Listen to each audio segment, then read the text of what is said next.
Hey everyone, welcome in CLAT point and let's start today's the Hindu news discussion जो कि CLAT, AILET, CLAT PG, NLSAT and other law entrance test आप देंगे, आप लोगों के लिए इंपॉर्टेंट हो सकता है। तो चलिए फिर बिना समय गंवाए शुरू करते हैं हमारे आज के सेशन को। आगे बढ़ें उससे पहले अगर आप प्रिपेयर कर रहे हैं क्लैट यूजी की, तो हमारा क्लैट यूजी का 2024 के लिए अवेंजर बैच शुरू हो चुका है। अगर आप क्लैट पीजी की तैयारी कर रहे हैं तो क्लैट पीजी 2023 के लिए हमारा अचीवर्स बैच शुरू हो चुका है। एनएलएसएट 2023 के लिए ब्रह्मास्त्र बैच शुरू हो चुका है।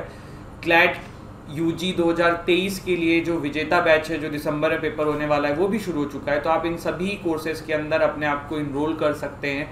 डिस्क्रिप्शन से हमारी एप्लीकेशन की लिंक मिल जाएगी, जहाँ पे आपको डिटेल्स भी मिल जाएगा, डेमो क्लासेस भी मिल जाएंगे। साथ ही साथ कोई भी दिक्कत हो तो कॉन्टैक्ट नंबर भी आपके सामने है, आप कॉन्टैक्ट करके भी जानकारी ले सकते हैं रिगार्डिंग द कोर्सेज।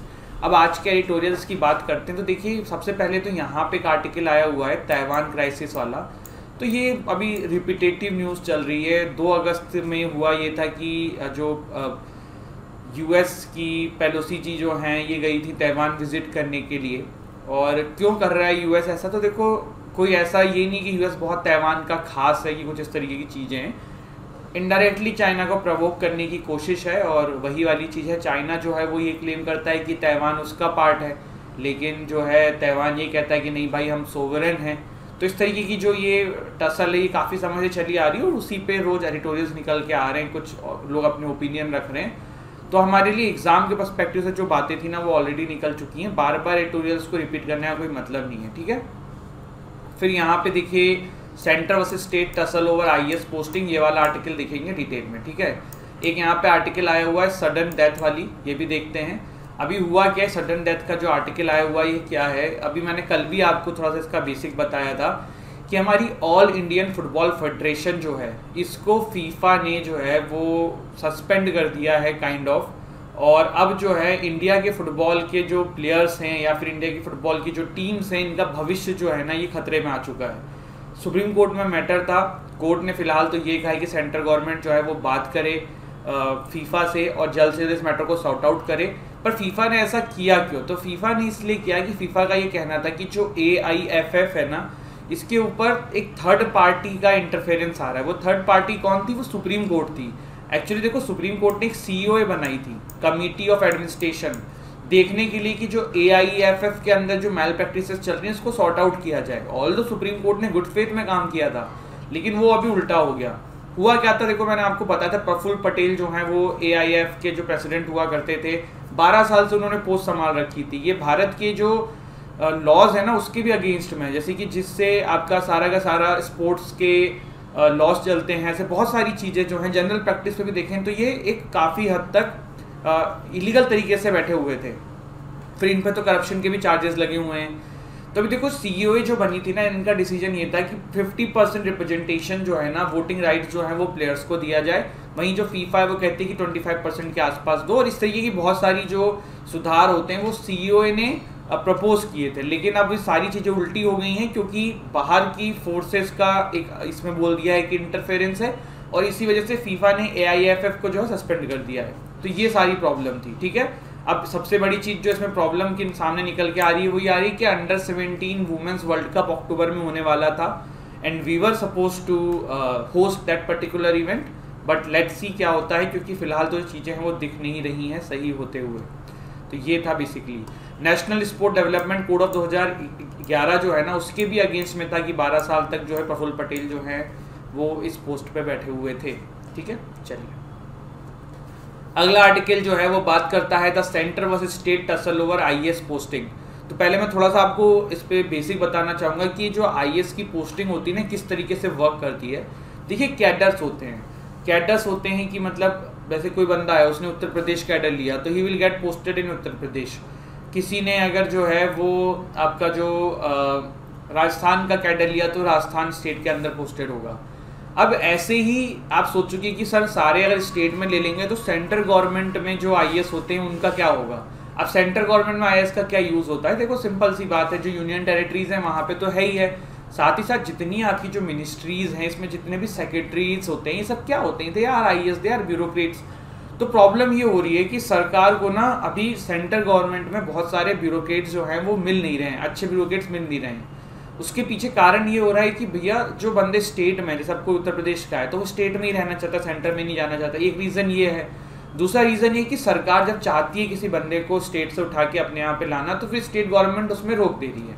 ऐसा कब होगा? जब स्टेट के अंदर दूसरी सरकार हो, यहाँ पे दूसरी सरकार हो। एग्जाम्पल ले लो वेस्ट बंगाल, राजस्थान में। तो हमारी गवर्नमेंट ने क्या किया, हमारी गवर्नमेंट ने अमेंडमेंट लाने की कही rule 6 sub clause 1 of IAS cadre rules 1954, जो डेपुटेशन से डील करता है। इसमें क्या अमेंडमेंट था? देखो पहले क्या होता था कि जैसे कोई स्टेट गवर्नमेंट से नाम मांगे जाते थे सेंट्रल गवर्नमेंट के द्वारा कि भैया आप नाम रिकमेंड करो कि ये बंदे सेंटर जॉब्स में आना चाहते हैं फ्रॉम द स्टेट कैडर। उसमें देखो प्रोसेस क्या होती थी कि जो स्टेट गवर्नमेंट होती थी वो अपने आके जो अफसर होते थे उनसे पूछती थी भैया आप में से कौन जाना चाहता है, और फिर उनके नाम रिकमेंड कर दिए जाते थे। लेकिन प्रॉब्लम ये भी हो रही थी कि जो स्टेट में अच्छे बंदे थे उनके नाम स्टेट गवर्नमेंट रिकमेंड नहीं करने दे रही थी, और बहुत बार बंदे चाहते भी नहीं थे कि सेंटर में जाएं, वो स्टेट में ही खुश थे। तो इन्हीं सब चीज़ों के रोकने के वजह लिए, क्योंकि सेंट्रल गवर्नमेंट को भी तो बंदे चाहिए, तो सेंट्रल गवर्नमेंट ने प्रपोजल रखा कि भैया अब हम डिसाइड करेंगे, we will be the superior authority, we will decide कि आपको कहाँ रहना है कहाँ नहीं रहना है। अगर हमने स्टेट से किसी बंदे को बुला लिया तो उसको आना पड़ेगा, उसमें स्टेट गवर्नमेंट इंटरफेयर नहीं कर सकती है। तो इस तरीके की चीज़ें थी, तो उसी पे ये एडिटोरियल आया हुआ है, ठीक है ना। यहाँ पे देखिए एक बड़ी हास्यप्रद घटना घटी है। हरदीप सिंह पुरी जो है वो भी बीजेपी के हैं, इन्होंने एक स्टेटमेंट दिया कि India has always welcome those who have short refugee in the country. In a landmark decision all Rohingya refugee will be shifted in EWS flats in Bakarwala area of Delhi. They will be provided basic amenities, UNHCR IDs and round the clock protection. ठीक है, तो ये हरदीप सिंह पुरी जी का statement आया। उसी पे हमारी गृह मंत्रालय ने फिर ट्वीट कर दिया शाम को, with respect to the news reports in certain sections of media regarding Rohingyas illegal foreigners, it is clarified that ministry of home affairs has not given any direction to provide EWS flats to Rohingyas illegal migrants to Bakkarwala in New Delhi. तो यहाँ पे ये चीज़ें देखने को मिली कि urban development के जो मिनिस्टर हैं हरदीप सिंह पुरी जी, उन्होंने एक ट्वीट किया और उसी को यूटर्न लेते हुए फिर ये ट्वीट आ गया। देखो थोड़ा सा मैं आपको रोहिंग्यास के बारे में बता दूं तो ये बेसिकली म्यांमार से बहुत सारे लोग जो हैं वो वहाँ परेशान थे, तो काफ़ी सारे लोग बांग्लादेश सेटल हुए थे, काफ़ी सारे लोग इंडिया भाग आए थे। देखो there is a difference between illegal immigrants and refugees. ठीक है, क्या है डिफरेंस मैं बताता हूँ। यहाँ पे देखिए आप शब्द देखिएगा, रोहिंग्यास इलीगल फॉरेनर्स, और यहाँ पे इन्होंने टर्म दिया है रिफ्यूजीज। ठीक है, डिफरेंस क्या होता है? देखो रिफ्यूजीज का बेसिकली मतलब ये होता है कि जब कोई बंदा अपने कंट्री से भगाया गया हो, वहाँ पे परेशान किया जा रहा हो, तो वो लोग दूसरे कंट्री में शरण लेने जाते हैं, उनको रिफ्यूजीज कहा जाता है। वहीं पे इलीगल इमाइग्रेंट्स का बेसिकली मतलब ये होता है कि कोई भी बंदा दूसरे कंट्री में विदाउट वैलिड जो भी डॉक्यूमेंट्स चाहिए उसके रहने की कोशिश कर रहा है, तो they are known as illegal immigrant. जैसे कि बांग्लादेश वाले जब भी भारत में भाग के आते हैं तो हम उनको बोलते हैं illegal immigrants. Although Rohingyas can be called as refugees because उनको वहाँ से भगाया गया था। तो ये चीज़ है, लेकिन आप टेक्नोलॉजीज भी दिखा करिए कैसे कैसे हमारी जो मिनिस्ट्रीज हैं वो यूज़ करती हैं, जिससे कि आपको समझ में आ जाएगा कि क्या बोलने की कोशिश हो रही है। ठीक है, रो ओवर जज रिमार्क्स ऑन सर्वाइवर्स ड्रेस, एक अभी बहुत ही मतलब क्रिटिसिज्म वाली न्यूज़ चल रही है और बड़ी आश्चर्यचकित करने वाली न्यूज़ है। ये काफ़ी जगह आपने भी पढ़ ली होगी कि एक जज हैं केरल के, उन्होंने डिस्ट्रिक्ट कोर्ट के जज हैं, district and session court, session जज मतलब जो क्रिमिनल कोर्ट्स के हेड करते हैं, डिस्ट्रिक्ट जज मतलब जो आपके डिस्ट्रिक्ट के अंदर जो क्रिमिनल कोर्ट्स होती हैं उन्हें सेशन कोर्ट भी बोलते हैं। तो जो सेशन जज थे उन्होंने क्या किया, उन्होंने एक कमेंट ये किया अपने जजमेंट देते हुए, किसी को एंटिसिपेटरी बेल इशू करी थी, ये कहा कि भैया सामने वाली महिला ने प्रोएक्टिव ड्रेस कुछ ऐसे ही था, क्या था, हाँ प्रोवोकेटिव ड्रेस पहनी हुई थी, और प्रोवोकेटिव ड्रेस की वजह से इस सामने वाले ने इस तरीके की कुछ हरकत करी है। तो इस पर काफ़ी क्रिटिसिज्म हो रहा है। ये वैसे तो कोई एग्जाम के पर्सपेक्टिव से न्यूज़ नहीं है, बट आई थॉट कि काफ़ी चल रहा है तो आपको पता होना चाहिए। यहाँ पे देखिए आर्कटिक वार्मिंग क्यों हो रही है, ऐसे कोई एग्जाम के पर्सपेक्टिव से इंपॉर्टेंट नहीं है। PDF में भी डाल दूंगा टेलीग्राम पे अपने सेशन की, तो वहाँ से पढ़ लेना। ठीक है, Israel Turkey restore full relation, तो इजराइल एंड टर्की के बीच में थोड़ा सा प्रॉब्लम चल रहा था, बट अब जो है दोनों लोगों ने फुल रिलेशन रिस्टोर कर लिए हैं, तो ये एक अच्छी बात है। टर्की के बारे में आपको पता होगा, ये पहले ऑटोमन एम्पायर जो होता था ना उसे टर्की कहते हैं। इजराइल हम सबको पता है। इसराइल वैसे है तो बहुत ही छोटी कंट्री, लेकिन टेक्नोलॉजिकली ये बहुत आगे है। इनकी जो फोर्स है उसका नाम है मोसाद, जो खुफिया एजेंसी है Mossad, and one of the strongest जो इंटेलिजेंस एजेंसी है वर्ल्ड की, उसका में से नाम आता है मोसाद का, ठीक है। North Korea fire 2 cruise missile. तो पहले देखो बैलिस्टिक मिसाइल मैंने आपको बताया था कुछ इस तरीके की शेप में चलती हैं, ठीक है। क्रूज मिसाइल पहले ऊपर जाती है, फिर सीधे जाती है, फिर टारगेट को हिट करती है। इसमें जो है वो रॉकेट इंजन यूज़ होता है, और क्रूज मिसाइल में जेट इंजन यूज़ होता है, if I am not wrong. नहीं, जेट इंजन ही होता है। क्रूज मिसाइल का भारत में एग्जाम्पल है ब्रह्मोस। तो नॉर्थ कोरिया ने अभी 2 क्रूज मिसाइल जो है वो लॉन्च करी है। वो हमेशा ही करते रहते हैं, कोई नई पुरानी चीज़ तो है नहीं, ठीक है। इसके बाद देखिए हेट स्पीच पे पूरा एक अभी बहुत न्यूज़ चल रहा है कि states UTs following orders to कव हेट स्पीच और नॉट। सुप्रीम कोर्ट ने सेंटर को ऐसा कहा है। तो इस पर अभी हेट स्पीच को पूरा मैं करने की एक वीडियो है, मैंने अटैच कर दी है, वो देख लीजिएगा। उससे पहले एक बार रिवाइज कर लेते हैं।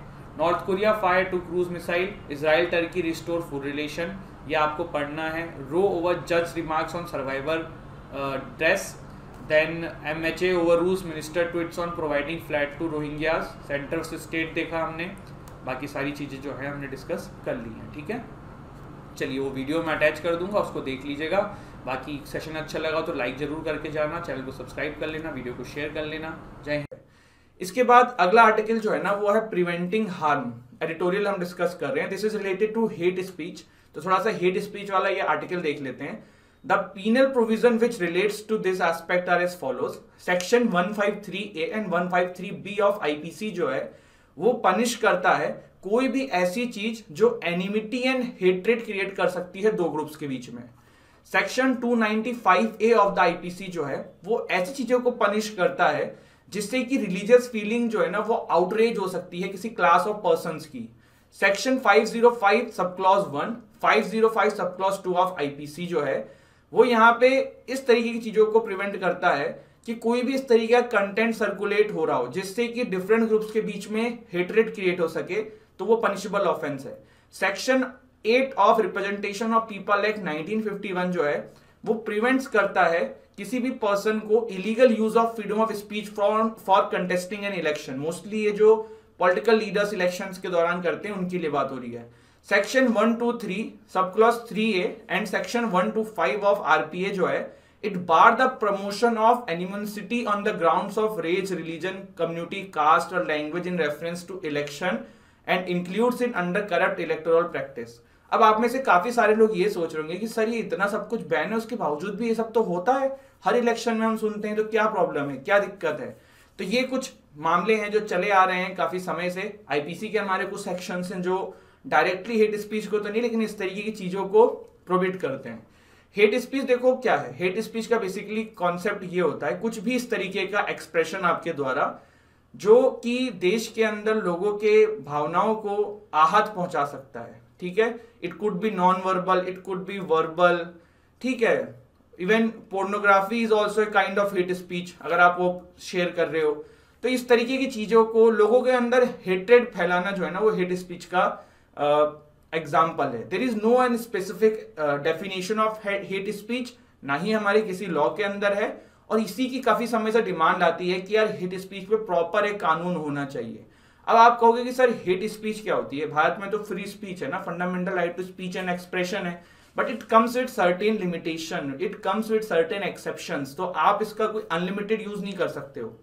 फिर यहाँ पे देखिए सुप्रीम कोर्ट ने भी हेट स्पीच के ऊपर अपने कंसर्न समय समय पे जाहिर किए हैं।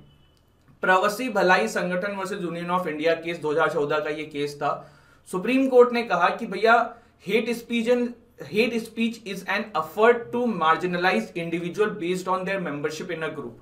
267th report of law commission भी क्लियर ओपिनियन रखता था कि हेट स्पीच के ऊपर आईपीसी में प्रॉपर कानून आना चाहिए। क्या सजेस्ट कर रहा था, सजेस्ट ये किया था कि 153C डाल दो आईपीसी के अंदर which prohibit incitement to hatred and section 505A डाल दो कॉजिंग फियर, अलार्म और provocation of violence in certain cases to curb the meanings of hate speech. Despite a draft bill being annexed to the report, none has been presented to parliament so far. ये अभी फिलहाल इसकी position है। इसके अलावा state of Karnataka versus Pravin bhai Togadia 2004 का ये जो केस है, इसमें भी सुप्रीम कोर्ट ने इस तरीके की बातें कही थी, एंड प्रवासी भलाई संगठन वाला तो मैंने आपको बता ही दिया है। तो ये बात है। Amish Devgan versus Union of India, it's a recent case of 2020। Supreme Court held that the hate speech has no redeeming or legitimate purpose other than hatred towards a particular group. तो ये बात यहाँ पे 2020 में देखी गई थी। अब ये देखो, एक ग्रुप ना कोई जरूरी नहीं है कि कोई एक पर्टिकुलर रिलीजन हो, ये अलग अलग तरीके के रिलीजन हो सकते हैं, ये अलग अलग तरीके की कास्ट पे हो सकता है, ये अलग अलग प्रति के रीजन्स के प्रति हो सकता है। तो ये चीज अपने जो हेट स्पीच और इसको है ना सिर्फ एक रिलीजन बेसिस पे मत देख के चलना, इसको थोड़ा ब्रॉड एंगल में देखो कि ये हर तरफ हो सकता है और इस पर रोक लगाने की कितनी जरूरत है। तो ये हमने कुछ मामले देखे हेट स्पीच से रिलेटेड और हेट स्पीच के बारे में जाना, क्या कानून है हमारे देश के अंदर हेट स्पीच के ऊपर, वो हमने जाना। यहाँ पे देखो प्रिवेंटिंग हार्म करके जो ये आर्टिकल आया है, ये आया है कि जो धर्म संसद होती है ना, उत्तराखंड में हो रही थी अभी,